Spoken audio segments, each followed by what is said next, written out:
Hello दोस्तों, welcome to today's special explainer session.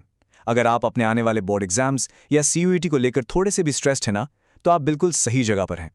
आज हम प्लांट फिजियोलॉजी का एक अल्टीमेट वन शॉट रिवीजन करने वाले हैं। और डोंट वरी, इसको बिल्कुल बोरिंग तरीके से नहीं पढ़ेंगे। हम यूज करने वाले हैं हमारा अपना special plant factory blueprint. Trust me, ये एक ऐसी टेक्निक है जिससे एनसीईआरटी का हर एक कॉम्प्लेक्स कॉन्सेप्ट आपके दिमाग में हमेशा के लिए फिट हो जाएगा।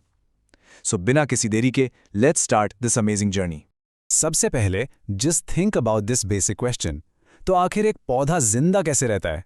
I mean, जब हम किसी पेड़ को देखते हैं तो वो बिल्कुल शांत एक ही जगह खड़ा नजर आता है, राइट? लेकिन रियलिटी में वो एक मैसिव नॉन स्टॉप फैक्ट्री है जो दिन रात काम कर रही है, बिल्कुल हमारी आंखों के सामने। जमीन के अंदर उसकी रूट्स एक माइनिंग सिस्टम की तरह मिनरल्स एक्सट्रैक्ट कर रही हैं, उसका स्टेम एक सुपर हाईवे की तरह सामान ट्रांसपोर्ट कर रहा है, और इसकी लीव्स, वो तो लिटरल सोलर पावर्ड किचन्स हैं। ये फैक्ट्री कभी नहीं रुकती। और आज हम इसी फैक्ट्री के हर एक डिपार्टमेंट के अंदर जाकर देखेंगे कि ये आखिर चलती कैसे है। Okay, let's dive into this. आज का हमारा रोड मैप बिल्कुल क्लियर है। हम जल्दी से कवर करेंगे कि प्लांट फिजियोलॉजी क्या है, उसके बाद फोटोसिंथेसिस, रेस्पिरेशन, ट्रांसपोर्ट और ग्रोथ एंड डेवलपमेंट, और आखिर में बोर्ड और सीयूईटी के लिए कुछ solid exam strategies.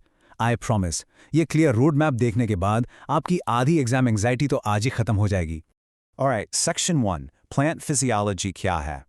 Consider this the grand tour of our overall plant factory. अगर हम इस प्लांट को एक फैक्ट्री मान रहे हैं, तो फिजियोलॉजी बेसिकली उस फैक्ट्री का ऑपरेशंस मैनुअल है। ये डिपार्टमेंट मेक श्योर करता है कि सारी मशीन्स एकदम सही से काम करें। Straight from your NCERT text book lines, plant physiology का मतलब ही यही है।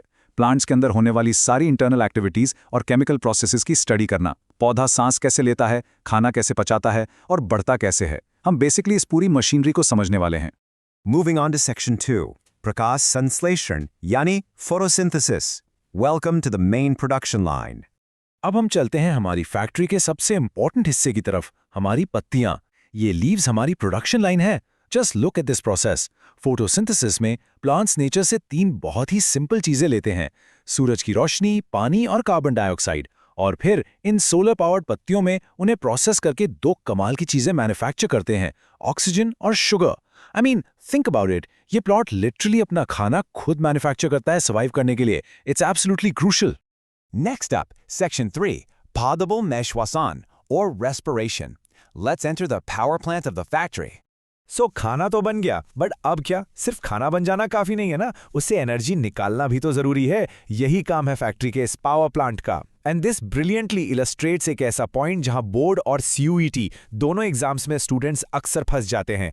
ये एक क्लासिक कंपैरिजन ट्रैप है, इसे ध्यान से समझिए। फोटोसिंथेसिस में खाना बनता है, ये CO2 यूज करता है और ऑक्सीजन रिलीज करता है। वहीं दूसरी तरफ रेस्पिरेशन में वही बना हुआ खाना इंजन के फ्यूल की तरह बर्न होता है यूजेबल एनर्जी रिलीज करने के लिए। ये ऑक्सीजन यूज करता है और CO2 छोड़ता है। इस डिफरेंस को हमेशा अपने टिप्स पर रखिए गाइज। Section 4, पौधों में परिवहन। Time to meet the logistics department. Okay, तो फैक्ट्री ने खाना बना लिया, एनर्जी भी प्रोड्यूस कर ली, बट वेट, ये सारे मटेरियल स्टेम के ऊपर नीचे ट्रांसपोर्ट कैसे होंगे? ये काम है हमारे लॉजिस्टिक्स डिपार्टमेंट का। चलिए मैं आपको इस फैक्ट्री के पाइपलाइन सिस्टम के थ्रू गाइड करता हूं। स्टेप 1, रूट्स मिट्टी से पानी और मिनरल्स एब्जॉर्ब करते हैं। स्टेप 2, जाइलम नाम का टिश्यू इस पानी को स्टेम के थ्रू ऊपर खींचता है, बिल्कुल एक 1 वे स्ट्रीट की तरह। स्टेप 3, लीव्स इस पानी को यूज करके खाना बनाती हैं। और फाइनली स्टेप 4, फ्लोएम इस बने हुए खाने को पौधे के हर एक हिस्से तक डिस्ट्रीब्यूट कर देता है। So xylem is for water, phloem is for food. यही सिस्टम इस पूरी फैक्ट्री को नॉन स्टॉप रनिंग रखता है। सेक्शन 5, वृद्धि और विकास, growth and development. This is where the factory expands.